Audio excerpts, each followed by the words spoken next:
Hello, what is happening, everyone? Welcome into another live stream with us over on the ZBrush team. My name is Ian Robinson. I'm a ZBrush trainer here, and I'm joined by Louis Tucci, who's also a ZBrush trainer. But more importantly, we're here with Mr. Mike Thompson. He is for sure. Hey, how you doing, buddy? What's up, man? Thanks for having me.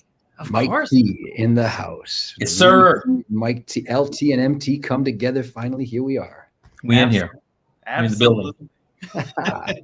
So we have a lot to cover today now. So just to kind of fill everyone in, we've been doing a bunch of Redshift renders lately to kind of help people get into what Redshift is about. But more importantly, too, we also want to cover techniques in ZBrush that talk about how you absolutely can use your ZBrush techniques, painting, and sculptural methods, you know, as you're prepping for your final render. And yes, absolutely, this is really, really, really live. So voice cracks and all is happening today for sure. So Anything can happen, and it usually will. This is unscripted.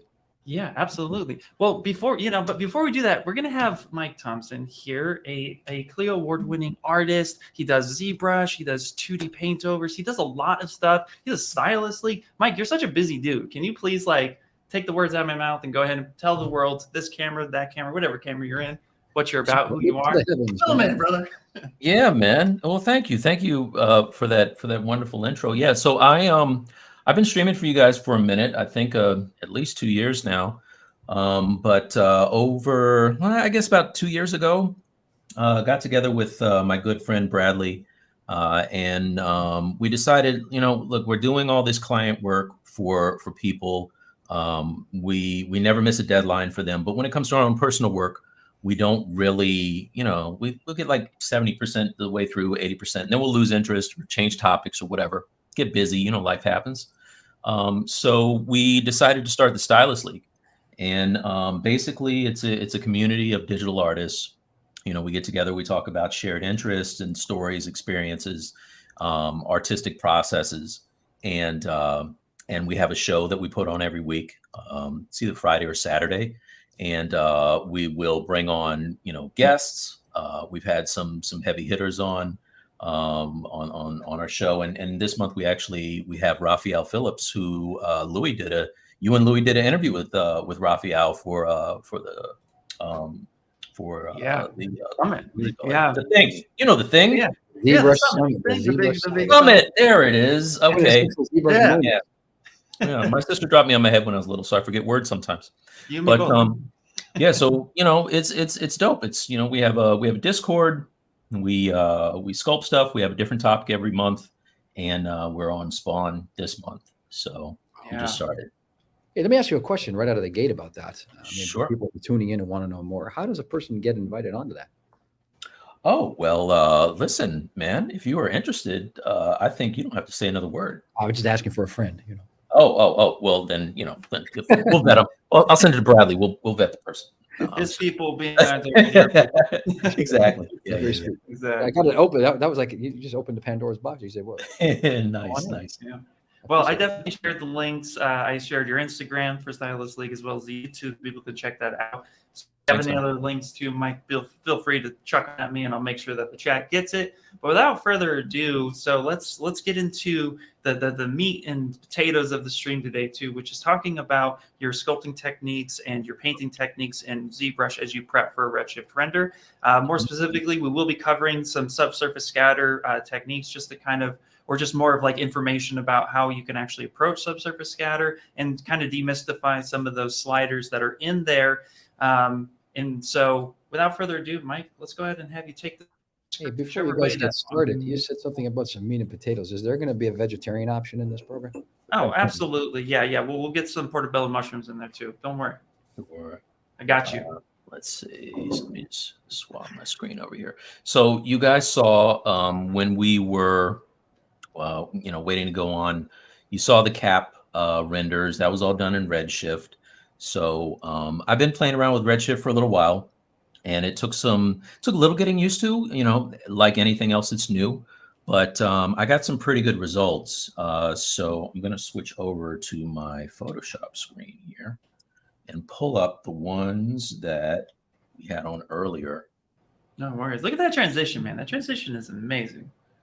I feel like I'm watching a sports broadcast here. Here we go, live. Yeah, that's right, man. That is right. Wow. Yeah, these are beautiful renders, man. This zombie cap is gnarly in the best way possible. I love it. Bro. Thank you. Well, listen, I mean, I don't know if you noticed, but I saw that right out of the gate. Let's not get on here. Here we go. A little what if action. So yeah, let me just make this the full screen here. So this is kind of like the hero render that you guys are using.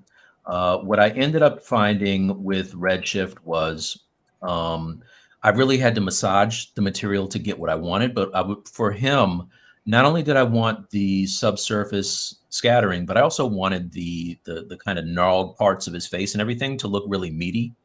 So that meant playing around with the specularity on the skin and, you know, how much of that light is going to pour through. Yeah. So if we go back to my ZBrush, let's see, go back to ZBrush, you can see that a lot of that detail that you saw is sculpted in. If I can zoom in on it here, why don't I use my little 3D mouse? Yeah. So all that detail that you're seeing there is kind of sculpted in.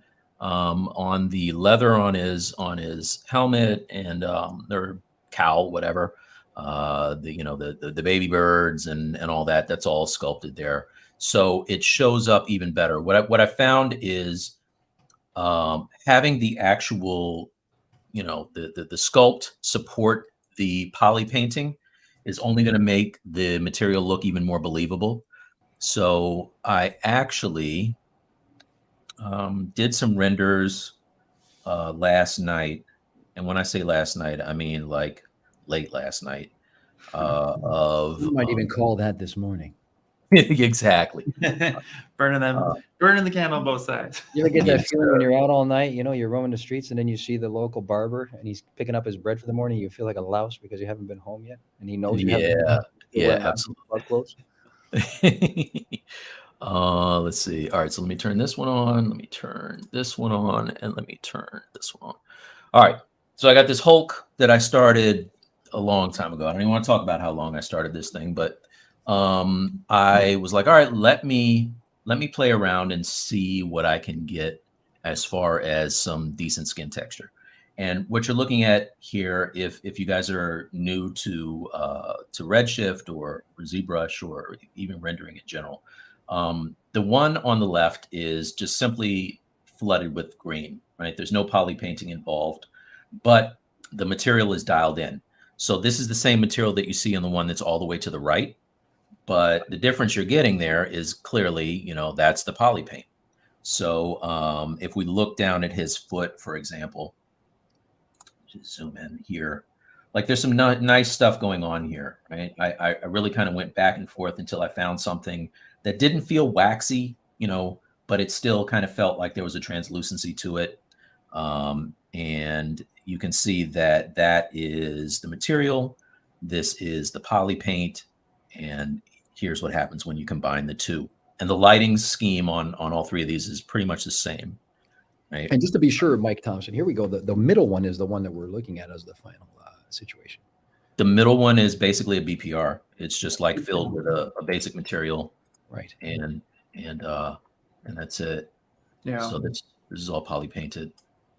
But it's interesting because like if we look at this, you know, there's areas in here that look kind of weird, but I was painting it as I had the material on.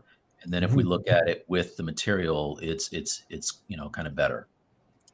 Yeah, so you're really working in conjunction with the actual material and then the poly paint as well to really bring the piece to life, because that's the aspect too. You know, I mean, you're really trying to get something that's really dialed in, because there's only so much in any render engine that I've ever worked with. You know, Redshift is no exception. The material only takes you so far. The rest of your model is going to absolutely have to, you know, really send it the rest of the way. In this case, this is a really cool technique, really bringing in that poly paint and really like pushing it. So it looks 100%. beautiful, man. Thanks, man. Thank you. Yeah. So, and you can see that there are things that now, if being the dude that's had ADHD all his life, I will 100%. This is why this Hulk isn't done, by the way, you guys. I will 100% go back in and probably punch up the poly paint on the veins, because if you look, like they're apparent here in the BPR, but if you look at the render, they kind of get lost a little bit, right? Yeah. They're in some of those places you can kind of see them, but that's just me having to go in now and push those colors a bit more to get that to stand out a little bit more. Absolutely. Real quick, we have a question. Just I want to definitely address it real quick verbally out the way before we get into it, and then I also wanted to kind of just go over some of the sliders real fast, if you don't mind, just so that people understand the sliders. So when you start talking about how you're working with the material, they'll know what those sliders do. So the first question is about the subscription. They have a legacy license of ZBrush, and they want to know if they're able to keep their 2022 license and move on to 2023. Yes, absolutely. If you own a perpetual license of ZBrush 2022, you will be able to keep that license as you move on. So if you move to subscription and then you cancel your subscription later, you still have your legacy 2022 perpetual license that you could fall back on. That's honored through your account. So when you log on to your Maxon account, you were asked at some point to just migrate the licensing over to your main account, but you will be able to download that version of ZBrush from your main license hub. So yes, you will be able to use your 2022 perpetual license of ZBrush that you purchased before moving to subscription. So hopefully that clarifies that. And let me go ahead and show my screen here, because I want to be able to showcase just some of these sliders real fast. You're going to show some rendering right now? No, I'm just going to show over some sliders and give a little bit of example. And then I'm going to give it back to Mike, because I just want everybody to kind of see what's actually want to see what's happening there, so they understand the sliders a bit. So, whoop. Oh, give 1 second. I'm digging those transitions, by the way. That transition was awesome. Here, one second. Straight fire right there. Get stuff moving. Okay. Right. So real quickly, I just want to go over the sliders just so that everybody knows what they do and how it works. I got Earthquake here just as an example. You guys have I sneak peeked it last week, but real fast, if we look at the modifier. So in order to modify any Redshift material, you first have to have it selected. I have the skin material selected. And we have basically 5, let's see, 1, 2, 3, 4, 5. We have 6 different sliders. And without going through super technical stuff, the first one, which turns on the subsurface scatter in the first place, is the amount, is subsurface scatter amount. So that's just turning it on and off. And you have 0 to all the way to a solid 1, but there's a lot of decimals in between that. You have 5 decimal places. So right now, like this earthquake is set to 0.85. So once this is above 0, it is technically turned on. If you have any of these sliders adjusted, but the amount is at 0, you will not get any subsurface scatter because that's not turned on. The second one is the scale, how big or small the effect of the actual subsurface scatter is going to be on your model. So if you have a really large model, you may want to see about maybe blowing up the scale or downsizing the scale to see what works best and what gives you the overall effect. So in conjunction with turning it on, you have a scale that allows you to adjust how much subsurface scatter affects the model. And again, this is all a slider from 0 to 1. And these numbers, they're not set in stone. Any project based on its size and the amounts of light that you have interacting with your scene will definitely, give you different results. So as you're playing around with these, feel free, like Mike said, he massaged it a little bit. He really worked it just to see what fit the scene the best.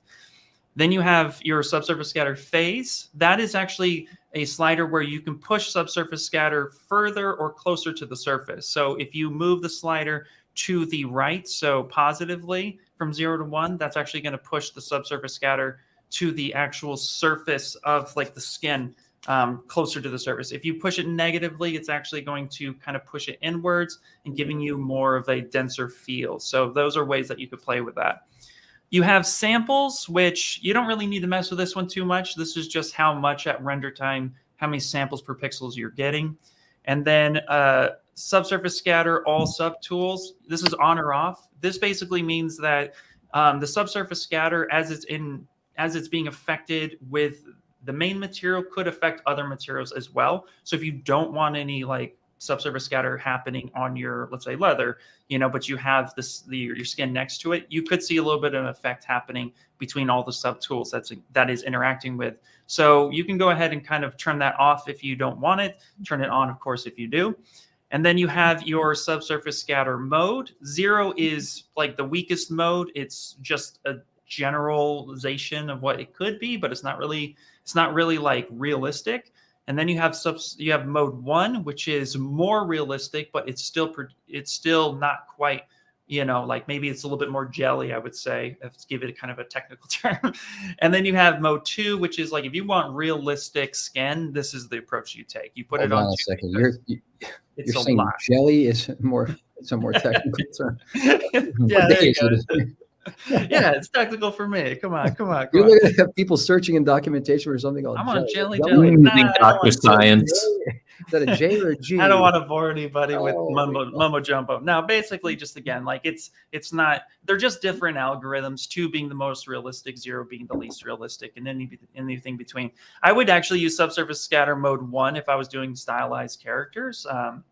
So if I had something like Big Hero 6 and I wanted a light subsurface scatter, but something that looks pretty interesting. I guess this is where jelly came in. So those are the modes you would play with. I default to 2 because a lot of my sculptures tend to lean a little bit away from stylization and more into the realistic effect. So I end up doing that. And those are all the sliders. Just wanted to cover those real quickly, just because I wanted everybody to see what was actually, kind of get a sense of what those were. Just a quick breakdown. And now we can move back to Mike because he has a lot of really cool techniques he wants to show. So take it away, Mike. Thanks, man. Yeah, all that stuff is definitely critical, right? So I've been on the phone and texting with Ian quite a bit to figure out just how to wrap my mind around what I need to do for materials. And if I kind of go back to this Hulk material here, and I look, just to let you know, the ones that I kind of messed around with were mostly the amount and the scale, right? And the phase and the sample. And not just kidding. Those two, right? Samples and the scale and the amount, because you're kind of walking a fine line between getting something that looks really, really good when you don't have poly paint applied to it, but then when you apply your poly paint and do a render, you lose it, or it is, you know, the poly paint is very visible and you lose the effect of the subsurface. So by going in, and Ian taught me this kind of last week, right? Like the scale can be almost whatever I want it to be. I'm sorry, the amount can be almost what I want it to be, but the scale, I want to keep that like 0.0 something. And that kind of allows the poly paint to show up. Once you start pushing that scale up higher, you're going to get more of a subsurface effect, but it's going to take away from your paint, and that's counterproductive, I think.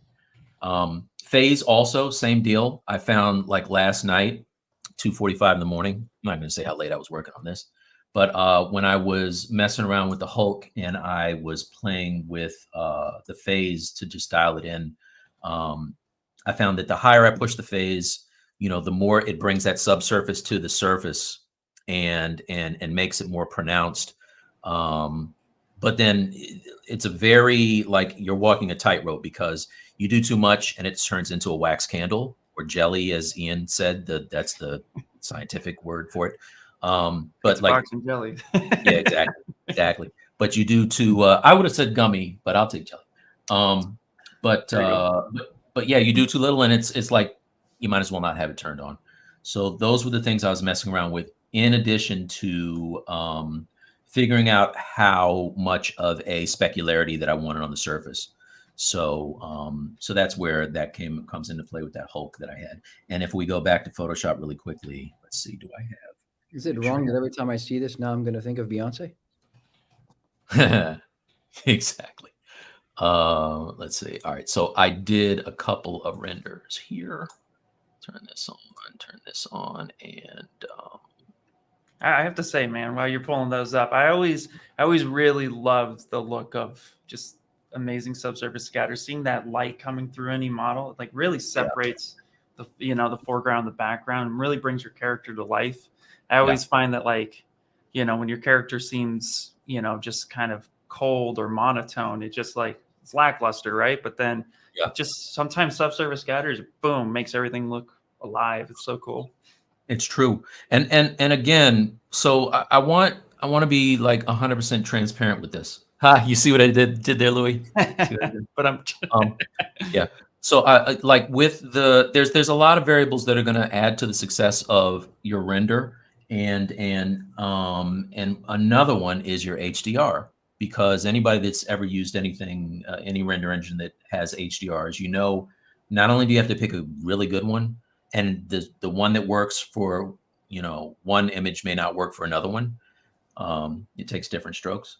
So you can, and then once you find one that's good, it's for me, I rotate the scene. So like if I go back to ZBrush here and I go to my light and background, turn on my background image, turn off the blur.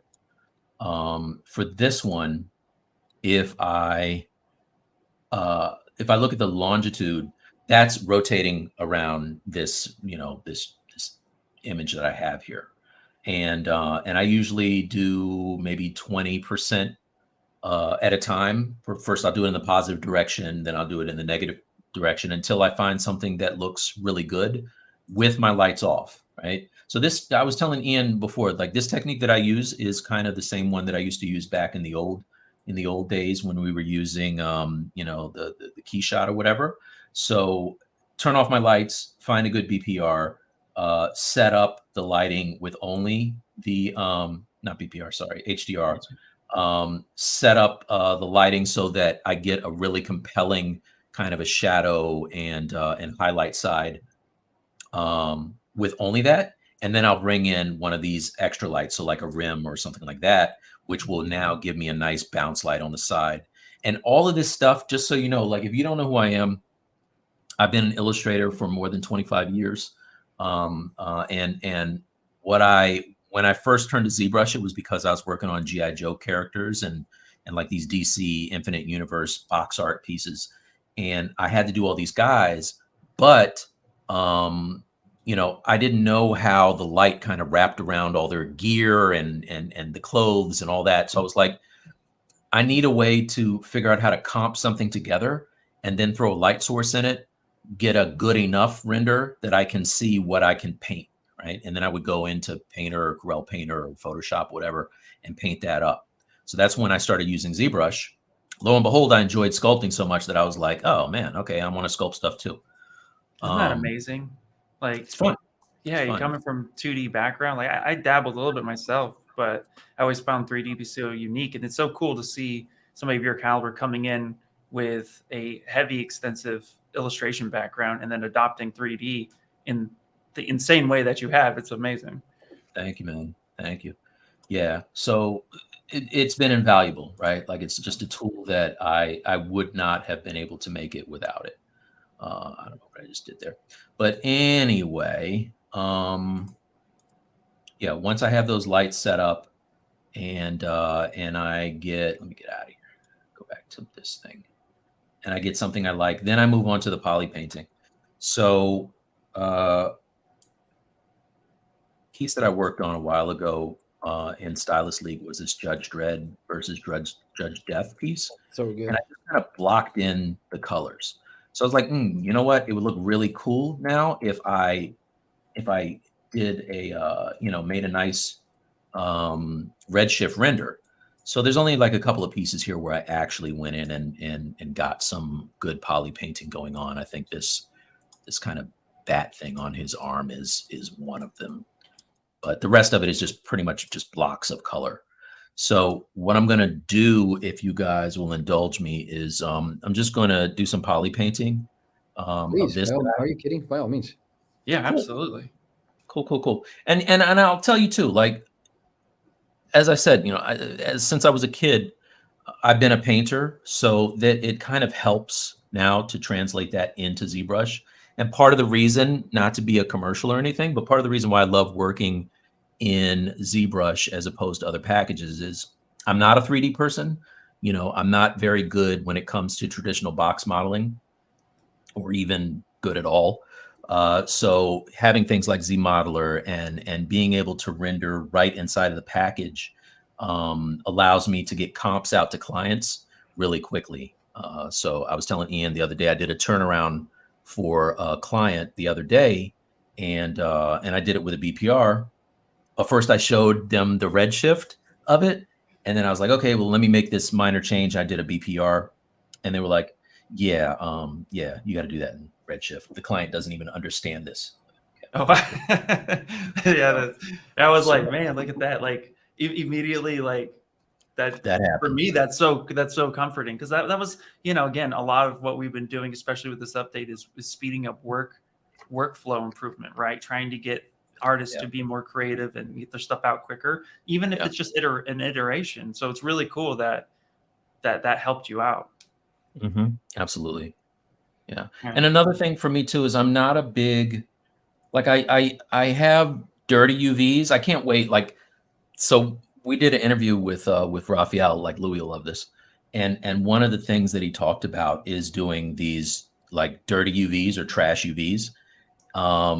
So he does like these just good enough UVs and he spins them into gold. So for me, like, I don't like spending a lot of time on remeshing and making really, really good UVs. I'm not using any of my stuff for any games or animation. It's always going to be a 3D print.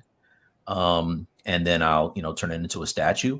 So anything that's going to cut my workflow and keep me from wasting time is a good thing. So I can't wait to show. He's going to talk about that on our show this month sometime. Looking forward to that. There's so much extension there with that process as well that goes in. When you mentioned like UVs and 3D printing, a lot of people don't realize that there's, you know, fundamentally gives you access to things like displacement maps to push things and textures and all that. Yeah. Texture, yeah, and that to me is like an underutilized maybe sort of pathway that people don't really know about. So I'm glad you mentioned it at this point. Absolutely.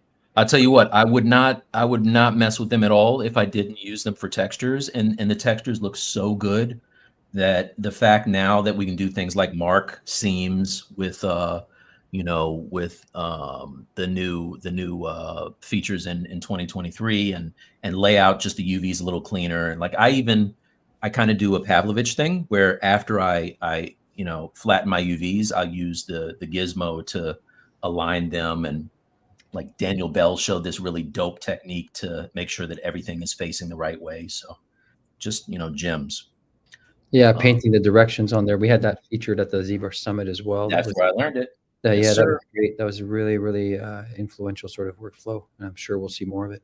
Yeah, very cool. Very cool. So these little elbow pieces, I just, you know, kind of laid these fingers out and multiplied them and rotated them. But you can see they're just kind of flat filled, which look all right. But like now I would go in and probably add some texture to the leather parts. You know, and I could either do that by making a quick UV for it. Do I have this in polygroups? Let me see. I do not, but easy enough to make, right? I'm not going to do that now. I'll do that in my stream next week. But you see, everything has their own polygroups. So what I'll do is I'll just get to some poly painting. I have a brush which I made with a buddy of mine. That is very good for painting. Actually, it's good for sculpting, but painting as well. Oh, cool. And I just kind of go in. I use it with Lazy Mouse, and I can get like these really nice, clean.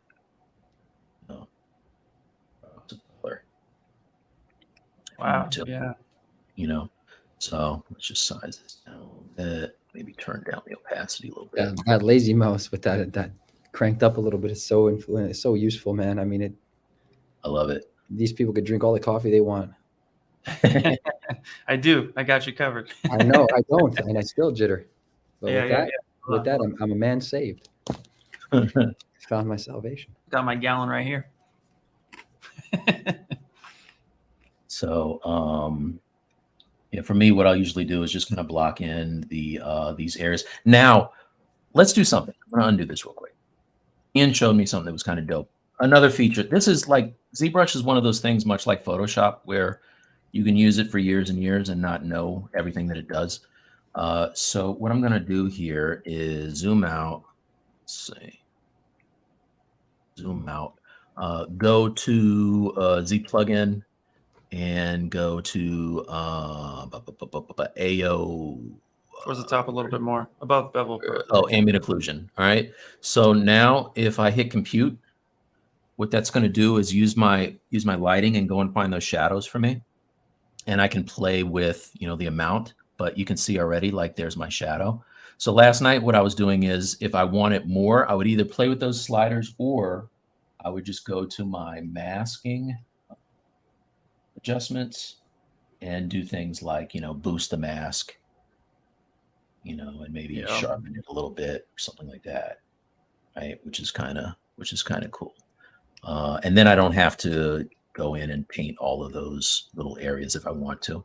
So I'll undo the boost because I kind of actually liked it where it was.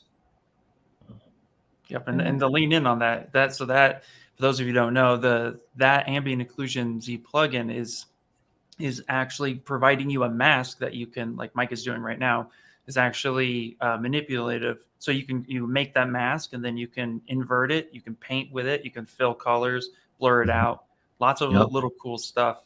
And like we learned last week with Paul Gaber, you can even use, you know, turn on a layer and then make your ambient occlusion mask, turn off layers, and then you can have the layer of your ambient occlusion mask that you can turn on at any point. You can really start stacking features like that, which is cool. Mm-hmm. Yep, absolutely. Save real quick.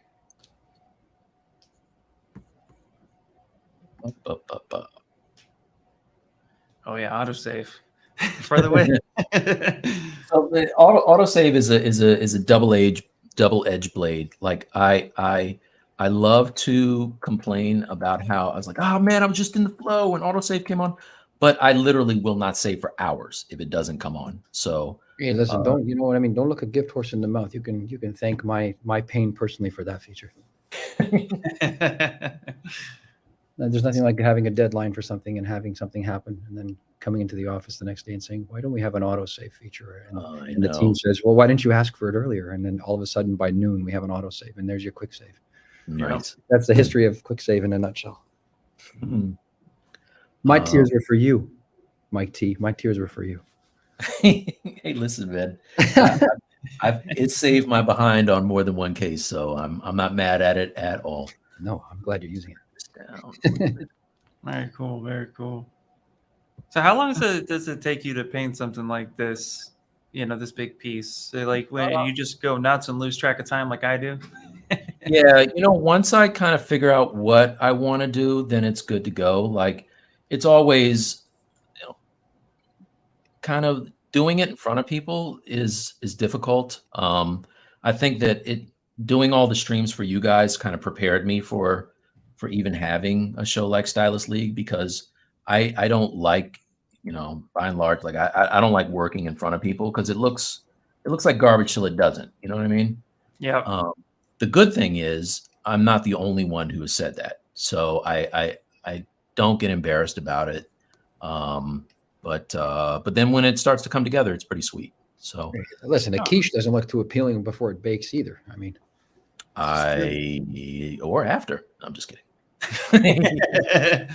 Yeah, no, I think that's important. I mean, that's part of the reason why, like, I was so excited to be brought onto this training team, because, I think more artists, with the more we talk with each other and collaborate with each other, we start realizing that, everything starts off looking really rough and nasty and just not as good, but you have to, learn to refine and take your time and patience with it. And the more you put into it, the more you learn.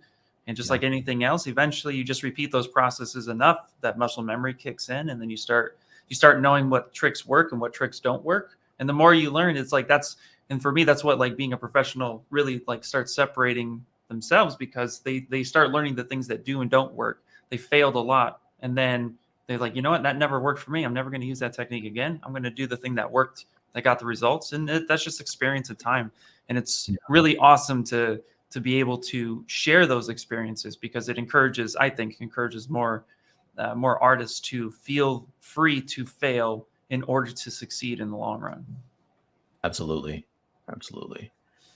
And we didn't have that. Like when I started off as an artist, we didn't have a support system like we have now, right? Like you just kind of figured it out. And if you were lucky, you figured it out on the job, or you get yelled at by your boss, but you didn't have these, Discords and YouTube and all this other stuff. Like back in my day, we didn't have all that stuff. So it's pretty sweet now that you don't have to learn things on your own, and you also don't have to suffer alone either, right? Like you can learn how to fail like everybody else and how to succeed like everybody else.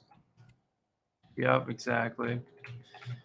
Look at that. I mean, you painted that really quickly using the ambient occlusion technique and a little bit of TLC. That's awesome. Yeah, man. Yeah. So, I mean, the other thing I'll do too now is like the shadows that are kind of, I'm painting in on the sides here. They will appear on their own with the lighting, but a trick I kind of learned from painting statues and stuff like that is I like to fake some of that as well. So if I have, let's say I'm keying, a character that the head goes down into the shirt, and I know that there's going to be like a shadow that kind of casts around his neck just to make it look more dimensional. Yeah. I'll paint that shadow in a little bit, and then the light will catch some of it, and then the paint will catch the rest. So it looks a little better than just kind of leaving it up to whatever your lighting is. That's awesome. That. Oops, I'm painting on the fingers. Don't do that. And of course, too, anybody in the chat, if you guys have any questions for Mike Thomas, myself, or Louis, please feel free. This is live at the moment, and it will be recorded and put on our YouTube just like all other streams. So if you guys have any questions, feel free to fire them away, whether it be new features or any questions about what Mike's doing. Don't hesitate. It is good.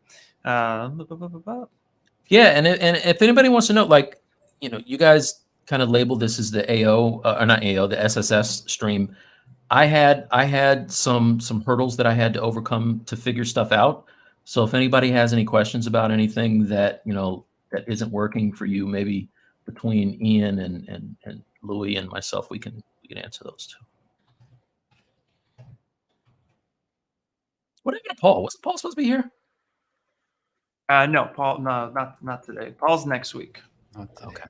Next week we have a renowned jewelry sculptor, the name of Nacho, coming on and showing some jewelry rendering techniques and probably some modeling techniques as well using ZBrush. So that's really cool. More to come on that for sure. Oh, Paul says he's here in the background. Hello, Paul.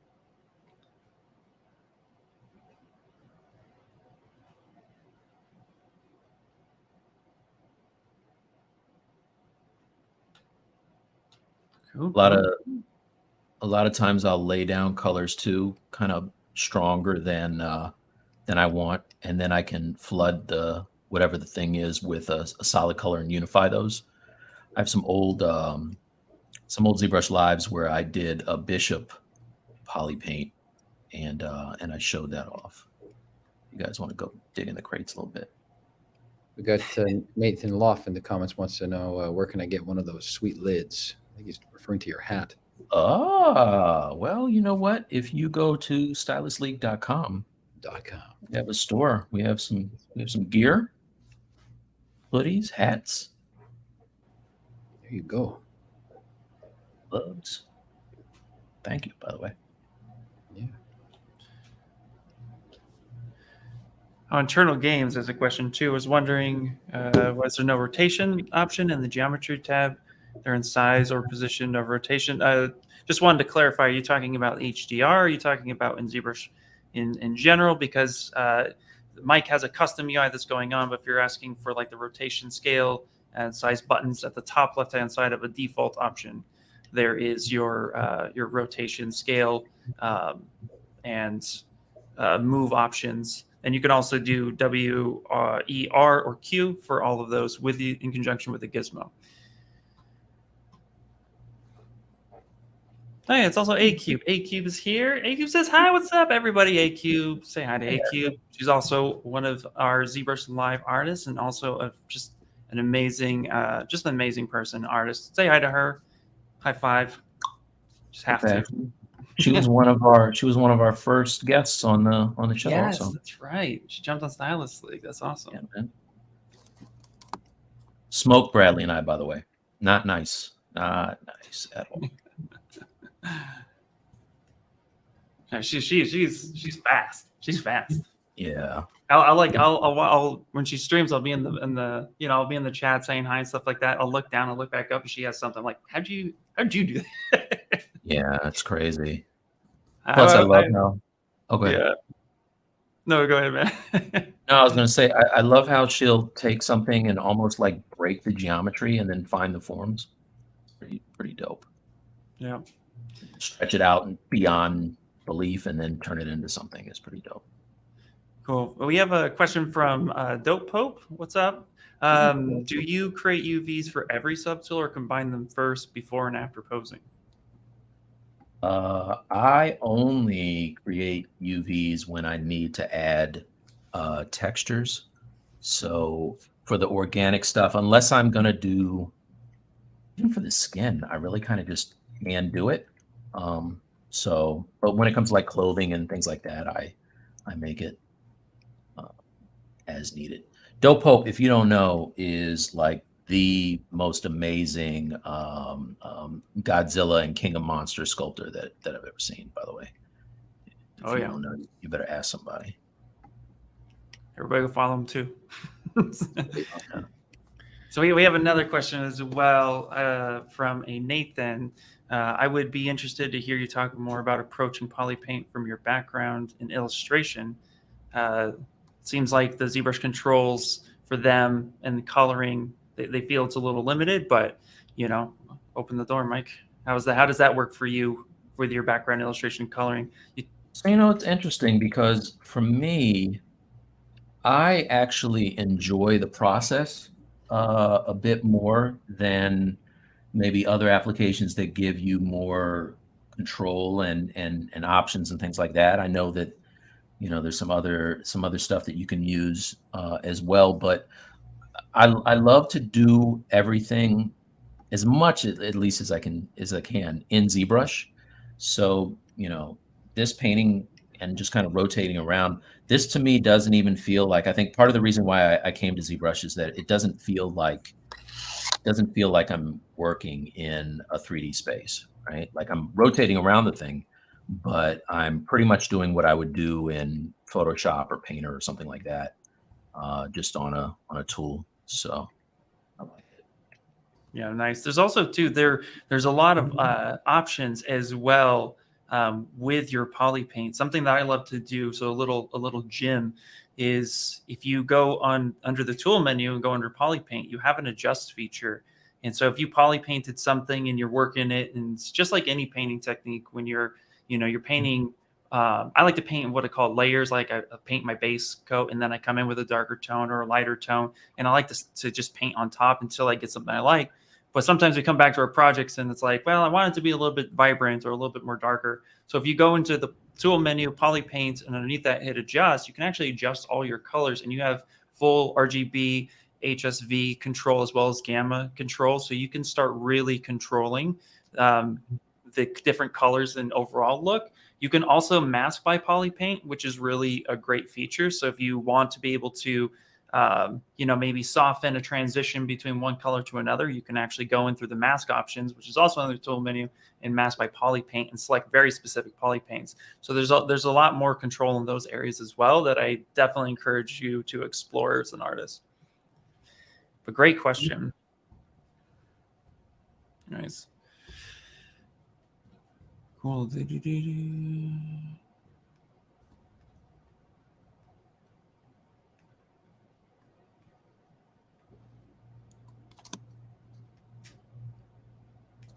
Perfect. We got a lot of chatter. So one second.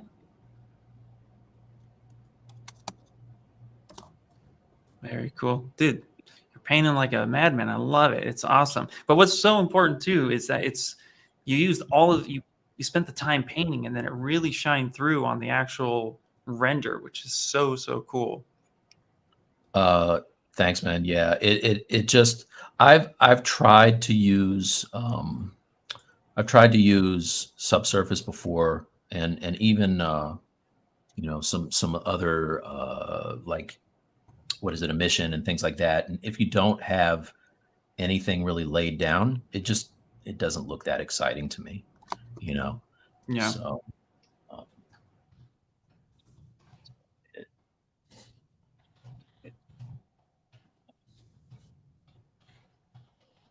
I do notice that when I start to poly paint, I have to boost the light brighter than I normally would just to see what's going on.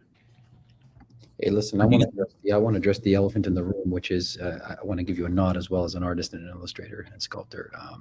All the painting and all the rendering in the world isn't going to help it if the sculpture is sort of lacking. And I want to pay a tribute to the testament that is your sculpture work here. Thank you, my friend. The personality in your hands alone is to be marveled at. I mean, look at that Judge Dredd right hand right there. The one in the background. I mean, there's so much action and lively sort of personality in the sculpture, and the surface is the way you've managed the transitions for the wrinkles across the sleeves and things. So if people are watching and like just getting started, it's really actually fundamentally important that they work to establish very strong forms and values for the transitions of surfaces and things like that before even sort of considering painting and rendering, with a nod to sort of the traditional sort of approaches that we've come from. Thanks, man. Yeah. So, little known fact, Louis Tucci, I have one hand that I sculpt over and over and over again. It's what I like to call the arthritic hand. There it is, the mic. That's my hand. That's kind of my signature, is that the same hand over and over again, whether it be Venom or Death or whoever. So. There you go.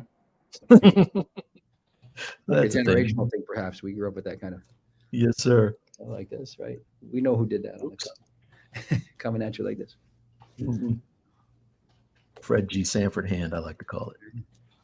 Hell, you won't.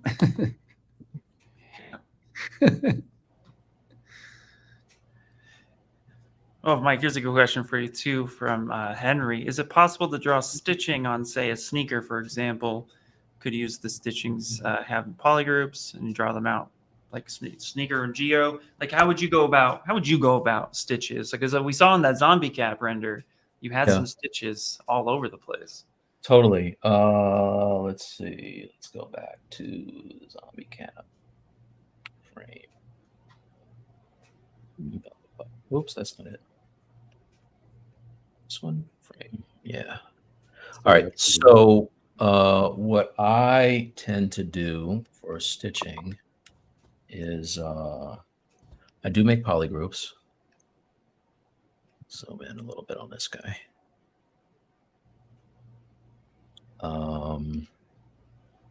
Yeah. So I will take something like this, the cap here, and we can say this is a shoe. I'll just clone it. Come over here. I think I do have lower sub D levels. So I'm just going to duplicate this and then step down, solo. All right. So here's my low sub D, right? And you can see I have my polygroups and everything. So it's pretty clean. So let's say I wanted a stitch that kind of travels around the edge of this green area here. I just solo this out. And because I have one that's high topology there, I'll just, I'll delete higher. Okay. And then now what I can do is I use this so much, I have it kind of pinned down here, but I'll just frame the mesh like so. And you can see I have my little dotted line there. And now I can go into my brushes. I came up from the fashion industry. Like that's how I got started. I used to do t-shirts, like create t-shirts back in the day. So I made a bunch of stitches. Go to my brushes. To clothing. Stitches. All right. So I have my, here's a master, right? So like I have a zigzag stitch, double needle, single needle chain stitch. And so I'll grab one of these, right? And then depending upon the size of my brush, it's going to affect how large that stitch is. And if I just come and click on it and turn off the poly paint, you can see that it's made the stitches where I want them. So let's say, I don't want them right on the edge there. What I would do, maybe, let's delete that. Because I have stuff that's hidden, I can shrink this, I can shrink the topology here. So maybe I'll just shrink it by 1 and then I'll frame it. And then I'll just click on it. Right. And you see everything came back and it's a little further out. So I can continue to do that. Let's shrink it again. Now frame, now click.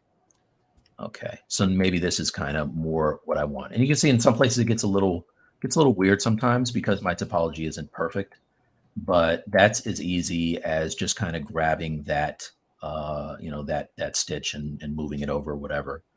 So now I will delete the guide and you can see that I have the stitches there.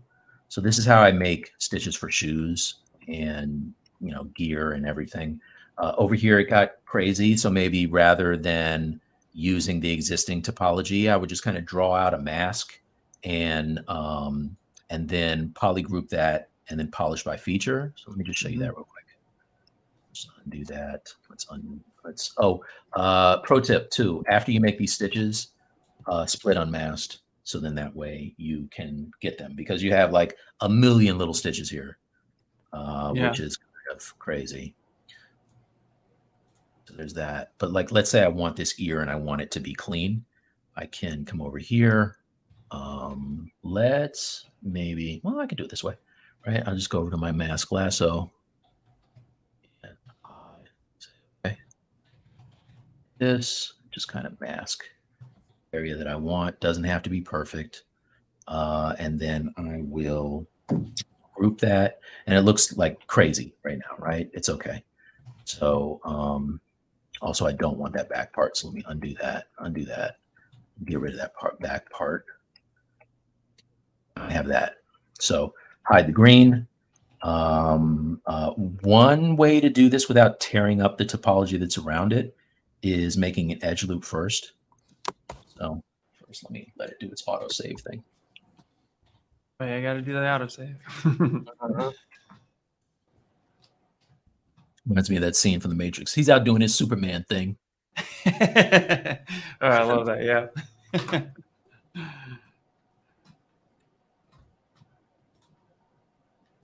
All right, so now I have an edge loop. It looks crazy here, but again, another thing that I learned from Daniel Bell. All roads lead to Daniel Bell. If you don't know who Daniel Bell is, do yourself a favor and stalk him like I do. Don't do that. All right, so there's that. Now I can kind of come over to polish by features and open that circle up, and then I can slide it. And look at that. That's pretty, Louis. What you know about that, baby? Clean. You're waking up. Right. I'm in here typing with these people in the chat. That's clean. All right. So now what I can do is I can say frame mesh. Right. Yep. Now I bring back the thing. Now we're getting into it. Right. Now I go back to my brush. You want to real quick. You lost a couple. You want to show that one more time? Oh yeah, sure. Super slow mo. Okay, back that up. All right. Back it on up. All right. So the first thing I did was I made this poly group. I just masked it and turned it into a group. Right. Group. No. I forget what button does the group again. What? Control W does the. Yeah. Well, okay. Yeah, it was acting crazy. All right, so I made it into a group. Do me a quick favor. Press the F key real quick. F. Press it again. Okay, perfect. You want it there? Yeah. No, you can just go ahead. Okay. So there. One thing. Sorry. Cool. So there is my group. I'm gonna hide the rest of the mask. The group is looking real janky right now, but it's okay. So I made an edge loop, and again, if you guys are, I do it too fast. The things that I use a lot, I have pinned to my UI. If you haven't yet, check out Pablo Munez has a video on customizing your UI. It's the best. In fact, I pretty much aped what he did for mine and just put the things that I use where I want them. So I'm just going to edge loop. I'll add an edge loop to this right now. You aped? Yeah, stole it. No, I can't believe I haven't heard someone say that in a long time. Yep. All right. So now I have this. Now there's two crazy kind of like edge loops there that nobody likes. However, if you go to your polish by features and open the little circle here and then drag it, look at that. Boom. Yep. Right. And the reason why I made that edge loop is I didn't want to completely pull this geometry like really kind of crazy. It doesn't matter because we're not going to use this one anyway. This is only going to be used for making stitches. So I could have tore it up if I wanted to. But like this is another, like I could do it around the eyes too. That's a good place to put it as well. Yep. And for those of you who don't know, the polish by features, it's under the tool menu under deformation.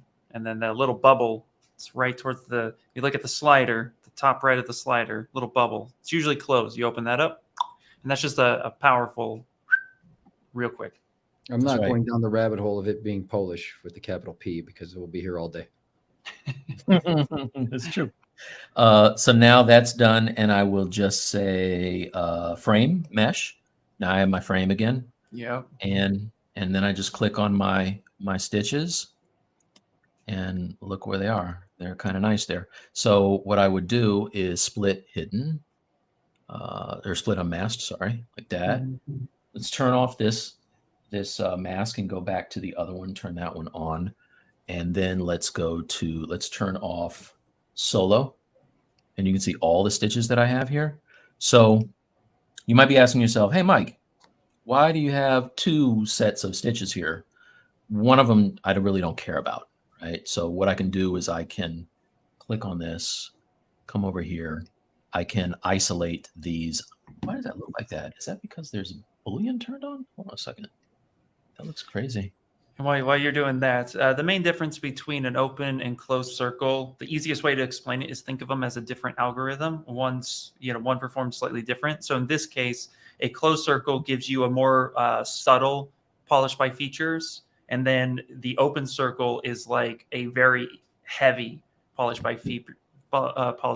So in this case, if you would have had the circle closed and even pulling it at 100%, it wouldn't have had such a strong effect. So each slider or button that has that bubble or the word dynamic usually provides a different algorithm of the same feature.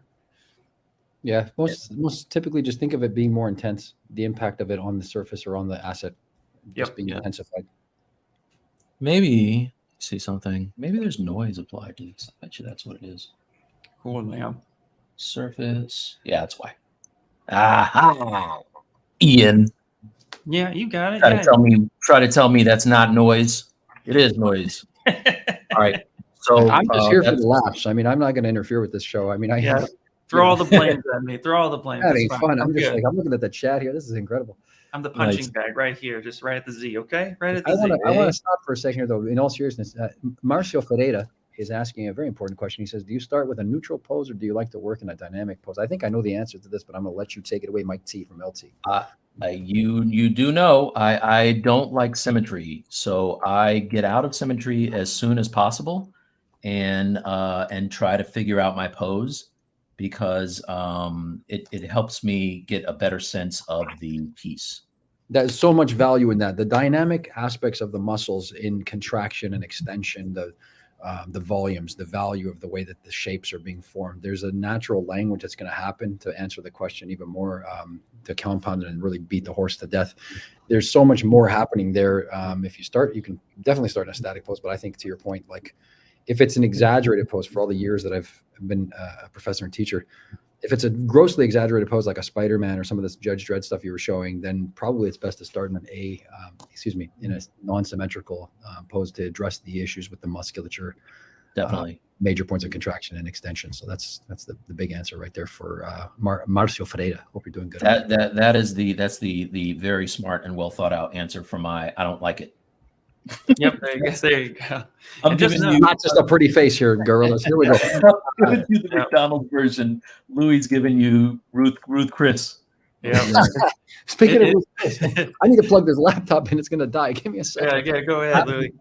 Go ahead. And just to even touch on that just a little bit further, a lot of us who sculpt for 3D printing statues, for toys that are non-articulated, that have nothing but the expression that's really driving the piece. At the end of the day, you could be the best sculptor in the world, but if the dynamic is lost, the piece just doesn't have that wow factor that you're always driving for. So it's really a good idea to practice and study asymmetrical sculpting because, like everyone said already, muscles respond in a way that's different and unique. When you flex your bicep, your left bicep might be flexing, but your right one's going to do something different if it's stretched. So the study of anatomy is really important there, and it really drives the piece home, really just polishing it up the rest of the way. So yeah, that is especially true. if you want to get into toys, asymmetrical sculpting practice.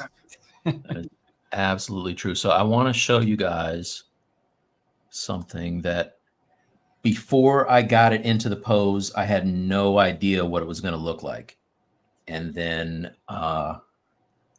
once it got in there, everything came together. So let's see if I can turn all this stuff on. Yeah, I like that.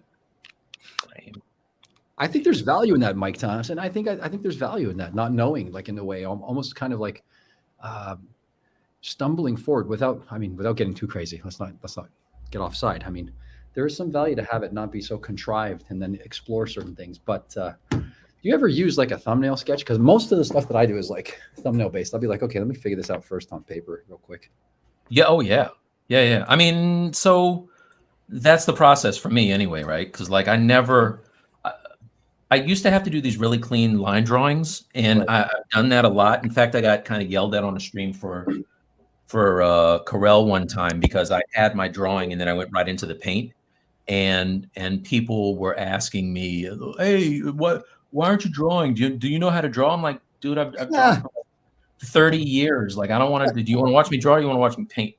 So, but I'll do a quick thumbnail sketch, and then use that to jump right into ZBrush, and then I'll do basically a kind of a ZBrush sketch to figure out what I'm doing sometimes, and then use that to inform the final pose. But this is one where it was a sideshow thing that I did, where when the characters were in their A pose, they just felt so static and not interesting whatsoever. But they provided me with a piece of concept art, and then once I started getting them into the pose, it just felt really, really dope, right? Like there's not a boring angle on this, and I really, it's one of those ones where I loved breaking symmetry on this. Yeah, right there. Turn it just to the back shot again. Let's get that back shot right there. Look at that mole right there. That. Yeah.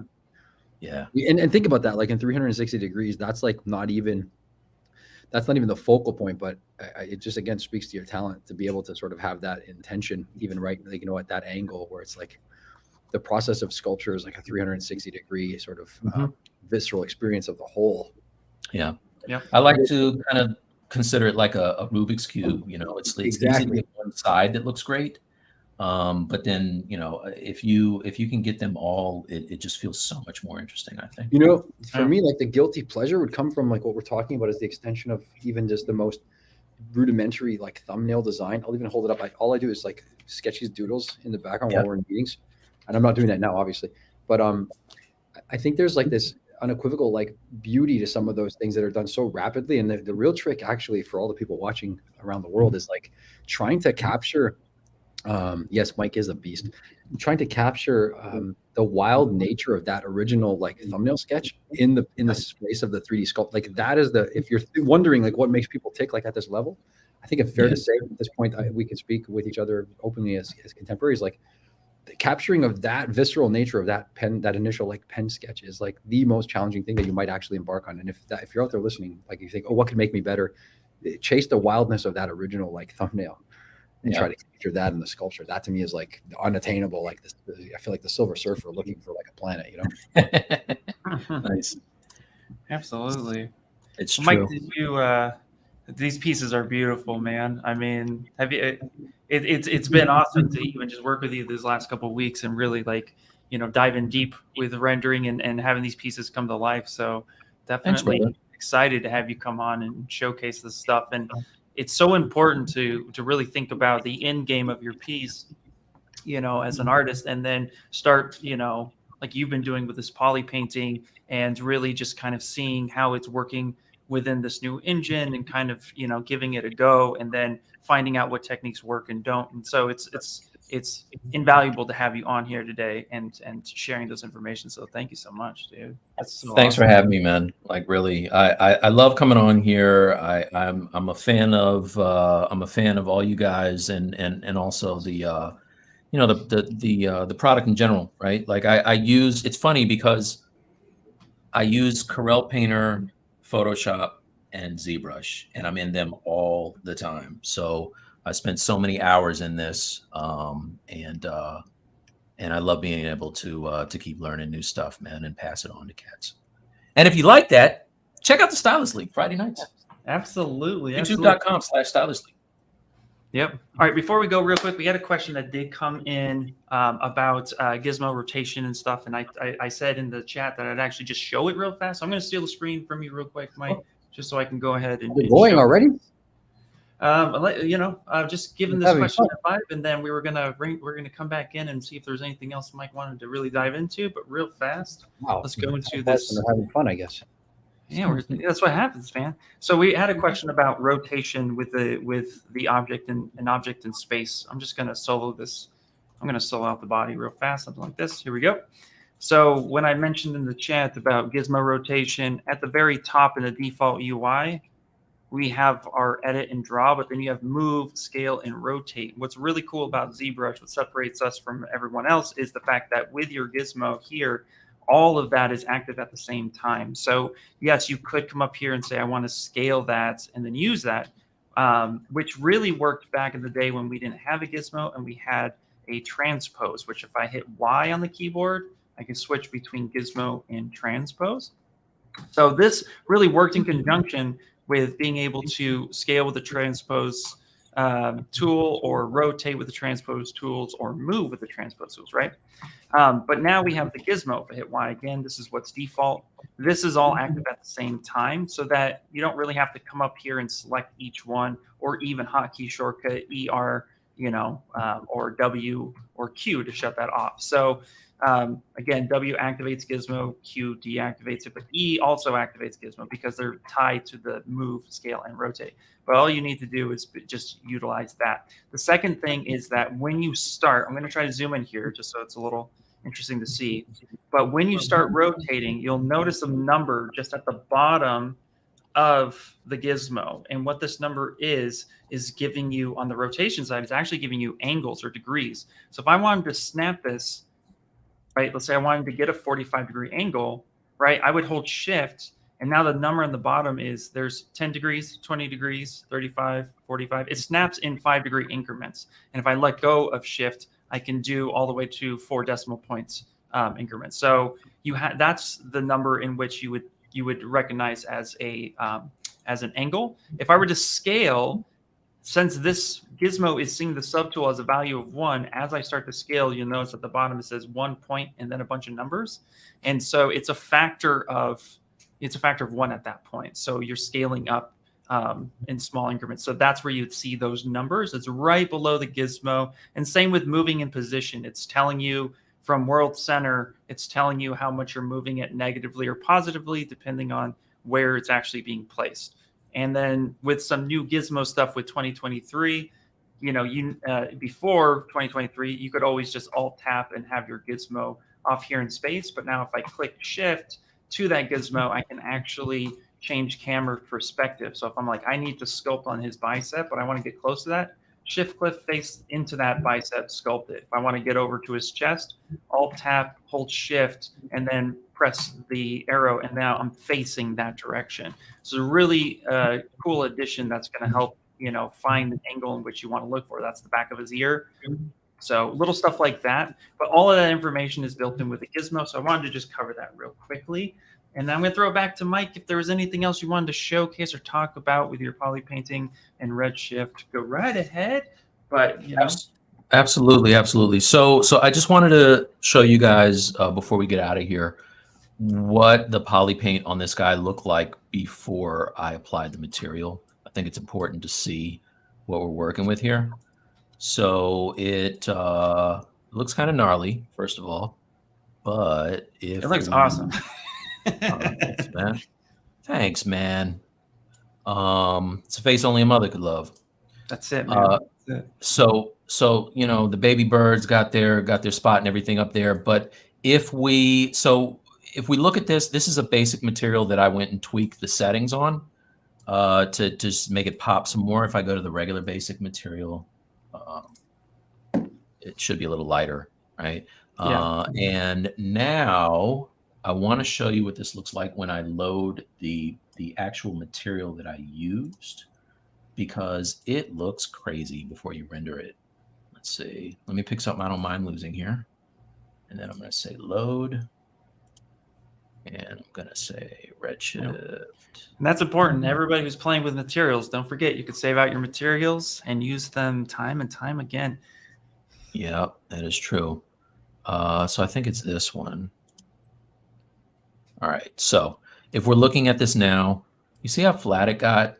Like, it's very difficult to see what's going on here because it just is. If we go back to the basic material, like, boom, look at all that. You can see it all. So I would just say that as you're poly painting, maybe have yourself, and you can see I painted in the shadows and stuff. I did all this stuff before Ian showed me that nice little AO masking trick. But I would definitely paint in all your details with your material of choice, whether it be the skin shade or basic or whatever. and then start playing around with your SSS. And then you might have to go back and forth until you get it exactly the way you want. Because like right now in his clothes, I'm going in and painting in the, you know, the shadow where the muscle is and stuff like that, just to make it pop, you know. There's so much there as well. Like when we go back to the concept of masking, if we look at masking by cavity, for instance, and using polypaint with mask by cavity and blurring the masks, I think that a lot of people could benefit from that workflow as well, as the detail on the surfaces of the assets start to accelerate into spaces of complexity, and also isolating that into sort of spaces that roll off into other places. So that gets really into closely approximations of like painting, darkest darks. If you think about it as a painter, like starting with your darkest darks and moving into your sort of mids and lighters, it can really be something that's more manageable mentally to work that way. I love that transition; just blew my mind. Thanks, man. But yeah, you see, this is like gross, which we love, and that's you know, that's the long and short of it. It's a whole lot of and full disclosure, this was a lot of patience and me going back and forth and knowing that I would have to be on here with you guys with, you know, put my hind parts on the line once again to deliver. And so this is a whole lot of late hours and tweaking it to get it right. So I would just say be patient if you can. And then once you have something you like, save the material. Definitely save it. Yeah.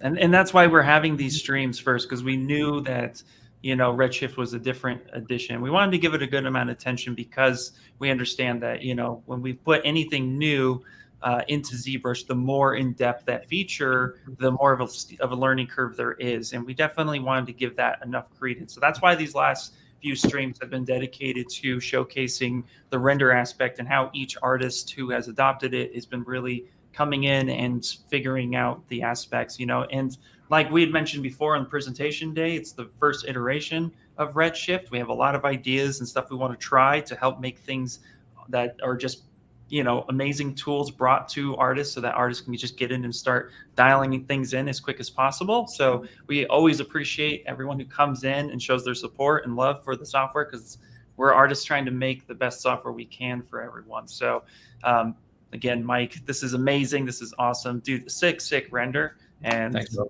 I love it, man. So thanks, man. Thank you. Appreciate you. Cool. It's like the love child between Red Skull and Captain America. It's almost like, it's like, what if, as it says on your shirt. Oh, look what I did there. I so can't wait for a live action version of. I love the Marvel Zombies comics. I can't wait for a live action. Me too. Actually, I agree with you. Yep. All right, I feel another zombie cap coming on my world. You're inspiring me, Mike. Every time I talk to you, it's just more inspirations. Thanks, bro.